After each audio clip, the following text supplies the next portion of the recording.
ಬಾಲ ತ್ರಿಪುರ ಸುಂದರಿ ಅಂದರೆ ತ್ರಿಪುರನ ಹೆಂಡತಿ, ಈಶ್ವರನ ಮಡದಿಯಾದ ಗೌರಿದೇವಿ.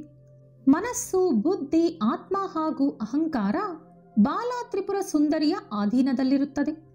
ಅಭಯಹಸ್ತ ಮುದ್ರೆಯೊಂದಿಗೆ ಅಕ್ಷರಮಾಲೆಯನ್ನು ಧರಿಸಿರುವ ಈ ತಾಯಿಯನ್ನು ಪ್ರಾರ್ಥಿಸಿದರೆ ಮಾನಸಿಕ ಬಾಧೆಗಳು ತೊಲಗುತ್ತವೆ, ನಿತ್ಯ ಸಂತೋಷ ಸಂಭವಿಸುತ್ತದೆ. ತ್ರಿಪುರ ಸುಂದರಿ ದೇವಿ ಶ್ರೀಚಕ್ರದಲ್ಲಿರುವ ತ್ರಿಪುರಾತ್ರಯದಲ್ಲಿ ಮೊದಲನೇ ದೇವತೆ.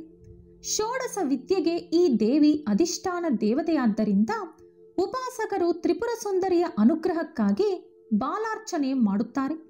ಬಾಲ ತ್ರಿಪುರ ಎಂಬ ಹೆಸರು ಪರಮ ಪವಿತ್ರವಾದುದು. ನವರಾತ್ರಿಗಳಲ್ಲಿ ಈ ಕಥೆಯನ್ನು ಕೇಳುವವರು, ಓದುವವರು ಜನ್ಮ ಜನ್ಮದ ಪಾಪಗಳನ್ನು ಕಳೆದುಕೊಳ್ಳುತ್ತಾರೆ. ಅವರ ಆರ್ಥಿಕ ಸಮಸ್ಯೆಗಳು ತೊಲಗಿ ವರ್ಷವಿಡೀ ಧನಪ್ರಾಪ್ತಿಯಾಗುತ್ತದೆ. ಮನೆಯಲ್ಲಿರುವ ಕಷ್ಟ, ಬಾಧೆ ಎಲ್ಲವೂ ಕೂಡ ಈ ದಿನದ ನಂತರ ಹೊರಟು ಹೋಗುತ್ತದೆ. ಅಷ್ಟೊಂದು ಪವಿತ್ರವಾದ ಕಥೆಯನ್ನು ಈಗ ಕೇಳೋಣ. ಆದರೆ ಅದಕ್ಕೂ ಮುಂಚೆ ನೀವಿನ್ನೂ ನಮ್ಮ ಚಾನೆಲನ್ನು ಸಬ್ಸ್ಕ್ರೈಬ್ ಮಾಡಿಕೊಂಡಿಲ್ಲ ಅಂದರೆ ಖಂಡಿತ ಈಗಲೇ ಸಬ್ಸ್ಕ್ರೈಬ್ ಮಾಡ್ಕೊಳ್ಳಿ. ಹಾಗೆ ಹೊಸ ವಿಡಿಯೋ ನೋಟಿಫಿಕೇಶನ್ಸ್ಗಾಗಿ ಪಕ್ಕದಲ್ಲಿರೋ ಬೆಲ್ ಐಕಾನ್ ಕ್ಲಿಕ್ ಮಾಡ್ಕೊಳ್ಳೋದನ್ನು ಮಾತ್ರ ಮರಿಬೇಡಿ. ಪರಮೇಶ್ವರ ಹಿಮಾಲಯದಲ್ಲಿ ತಪಸ್ಸು ಮಾಡುತ್ತಿರುವಾಗ ಪರ್ವತರಾಜನಾದ ಹಿಮವಂತ ಅವರ ಮಗಳಾದ ಪಾರ್ವತಿಯನ್ನು ಶಿವನ ಸೇವೆಗಾಗಿ ನೇಮಿಸಿದರು.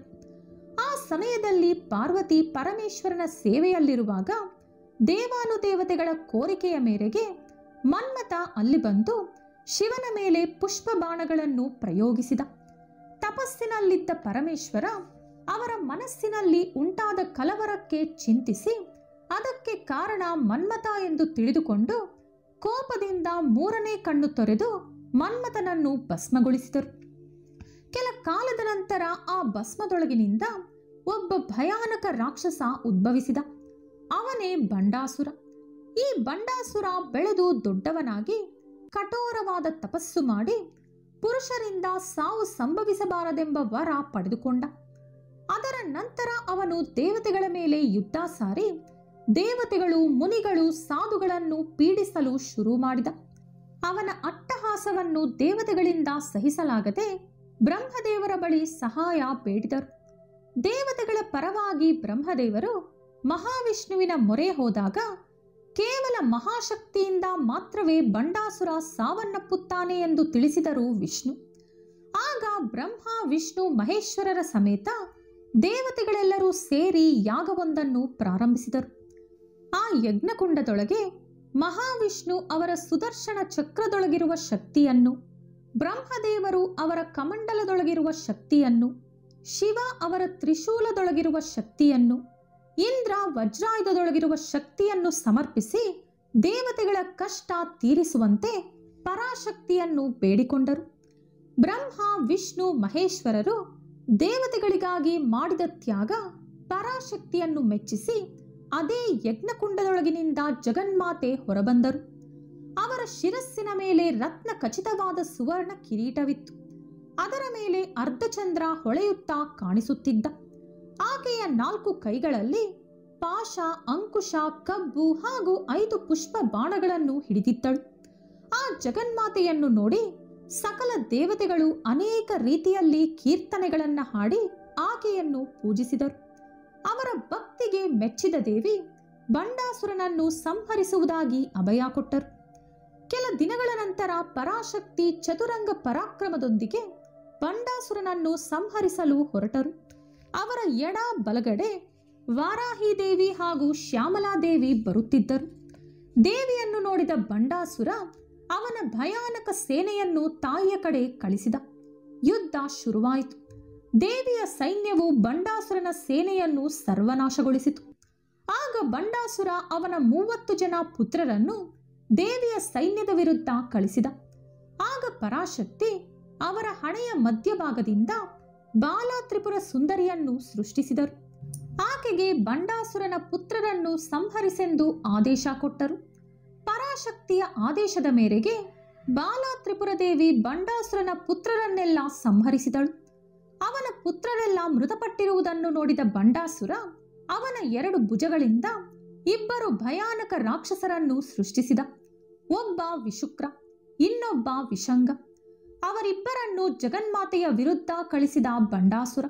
ಆಗ ದೇವತೆ ಅವರೊಂದಿಗೆ ಹೋರಾಡಲು ವಾರಾಹಿ ಹಾಗೂ ಶ್ಯಾಮಲಾದೇವಿಯನ್ನು ಕಳಿಸಿದರು. ವಾರಾಹಿ ದೇವಿ ವಿಶುಕ್ರನನ್ನು, ಶ್ಯಾಮಲಾದೇವಿ ವಿಷಂಗನನ್ನು ಸಂಹರಿಸಿದರು. ಅವನ ಸೈನ್ಯ, ಪುತ್ರರು, ಸೃಷ್ಟಿಸಿದಂಥ ರಾಕ್ಷಸರು ಎಲ್ಲರೂ ನಾಶವಾದ್ದರಿಂದ ಬಂಡಾಸುರ ದಿಕ್ಕು ತೋಚದವನಾದ. ದೇವಿಯ ಅಸ್ತ್ರಶಸ್ತ್ರಗಳಿಂದ ತಪ್ಪಿಸಿಕೊಳ್ಳಲು ಒಂದು ವಿಘ್ನ ಯಂತ್ರವನ್ನು ಪ್ರಯೋಗಿಸಿದ. ಆ ವಿಷಯ ತಿಳಿದ ಜಗನ್ಮಾತೆ ಮಹಾಕಾಮೇಶ್ವರನ ಕಡೆ ನೋಡಿದಳು. ಆ ನೋಟದಿಂದ ವಿನಾಯಕ ಯುದ್ಧ ಭೂಮಿಯಲ್ಲಿ ಅವತರಿಸಿದರು. ತಾಯಿಯ ಆಜ್ಞೆಯ ಮೇರೆಗೆ ವಿನಾಯಕ ಬಂಡಾಸುರನ ವಿಘ್ನ ಯಂತ್ರವನ್ನು ನಾಶಪಡಿಸಿದರು. ಅದರ ನಂತರ ಪರಾಶಕ್ತಿ ಮಹಾಪಾಶುಪತಾಸ್ತ್ರವನ್ನು ಪ್ರಯೋಗಿಸಿ ಬಂಡಾಸುರನ ನಗರವಾದ ಶೂನ್ಯ ಕಪಟವನ್ನು ಧ್ವಂಸಗೊಳಿಸಿದರು. ಹಿಂದೆಯೇ ಕಾಮೇಶ್ವರಾಸ್ತ್ರ ಪ್ರಯೋಗಿಸಿ ಬಂಡಾಸುರನನ್ನು ಸಂಹರಿಸಿದರು. ರಾಜರಾಜೇಶ್ವರಿ ಎಂದು, ಲಲಿತಾ ಪರಮೇಶ್ವರಿ ಎಂದು, ಭುವನೇಶ್ವರಿ ಎಂದು, ಪರಾಶಕ್ತಿ ಎಂದು ದೇವತೆಗಳು ತಾಯಿಯನ್ನು ಹಾಡಿ ಹೊಗಳಿದರು. ಇದೇ ರೀತಿ ಎಲ್ಲ ಸಮಯದಲ್ಲೂ ನಮ್ಮನ್ನು ರಕ್ಷಿಸು ತಾಯಿ ಎಂದು ಆಕೆಯನ್ನು ಬೇಡಿಕೊಂಡರು. ಸರಿ ಎಂದು ಅವರಿಗೆ ಅಭಯ ಕೊಟ್ಟಳು ದೇವಿ. ಈ ಕಥೆಯ ಹಿಂದೆ ಒಂದು ಅಂತರಾರ್ಥವಿದೆ. ಮಂದಬುದ್ಧಿ ಹಾಗೂ ಸೋಂಬೇರಿತನಕ್ಕೆ ಚಿಹ್ನೆ ಬಂಡಾಸುರ. ಕಾಮದಿಂದ ಜನಿಸಿದ ಕ್ರೋಧಾರೂಪವೇ ಬಂಡಾಸುರ. ಅಜ್ಞಾನದಿಂದ ಬಂದಿರುವ ಅಹಂಕಾರವೇ ಬಂಡಾಸುರ. ಈ ಲಕ್ಷಣ ಇರುವವರು ಯಾರಿಗೂ ಬೆಲೆ ಕೊಡದೆ ಅವರೇ ಶಕ್ತಿವಂತರೆಂದು ಭಾವಿಸಿ ಎಲ್ಲರಿಗೂ ಕಷ್ಟ ನಷ್ಟ ತಂದುಕೊಡುತ್ತಾರೆ. ಅತಿ ನಿದ್ದೆ, ಅಶ್ರದ್ಧೆ, ಆತುರ, ಅವಿವೇಕ, ಅಪಕಾರ ಸ್ವಭಾವ ಮುಂತಾದವೆಲ್ಲ ಈ ಲಕ್ಷಣಗಳಿಂದ ಹುಟ್ಟುವಂತ ದುರ್ಗುಣಗಳು. ಇವುಗಳೇ ಬಂಡಾಸುರ ಹಾಗೂ ಅವನ ಪುತ್ರರೆಂದು ಈ ಕತೆ ಹೇಳುತ್ತದೆ. ಈ ಕಥೆಯಲ್ಲಿ ಬಂಡಾಸುರನ ಅನುಚರರಂತೆ ಅವನ ಭುಜಗಳಿಂದ ಜನಿಸಿದ ಇಬ್ಬರು ರಾಕ್ಷಸರಿದ್ದಾರೆ. ಅವರೇ ವಿಶುಕ್ರ ಹಾಗೂ ವಿಷಂಗ. ಸಂಗಮ ಅಂದ್ರೆ ಸಂಯೋಜನೆ, ಹೊಂದಾಣಿಕೆ. ದುಸ್ಸಾಂಗತ್ಯ ರೂಪವೇ ವಿಷಂಗ. ದುಸ್ಸಾಂಗತ್ಯದಿಂದ ಮನುಷ್ಯ ಒಬ್ಬ ವ್ಯಸನಿಯಾಗಿ ಶಕ್ತಿಹೀನನಾಗುತ್ತಾನೆ. ಶಕ್ತಿಹೀನತೆಗೆ ವಿಶುಕ್ರ ಎಂದು ಹೆಸರು. ವಿಷಂಗನನ್ನು ಸಂಹರಿಸಿದ ದೇವತೆ ಶ್ಯಾಮಲ. ಆಕೆಗೆ ಮಂತ್ರಿಣಿ ಶಕ್ತಿ ಎಂಬ ಹೆಸರು ಕೂಡ ಇದೆ. ದುಸ್ಸಾಂಗತ್ಯ ಪ್ರಭಾವಕ್ಕೆ ಒಳಗಾದ ಜೀವಿ ಸಾಧಕನಾಗಿ ಬುದ್ಧಿಯನ್ನು ಕಲಿತುಕೊಂಡು ದೇವಿಯನ್ನು ಆಶ್ರಯಿಸಿದರೆ ಆಕೆ ಬುದ್ಧಿಬಲವನ್ನು ಕರುಣಿಸುತ್ತಾಳೆ.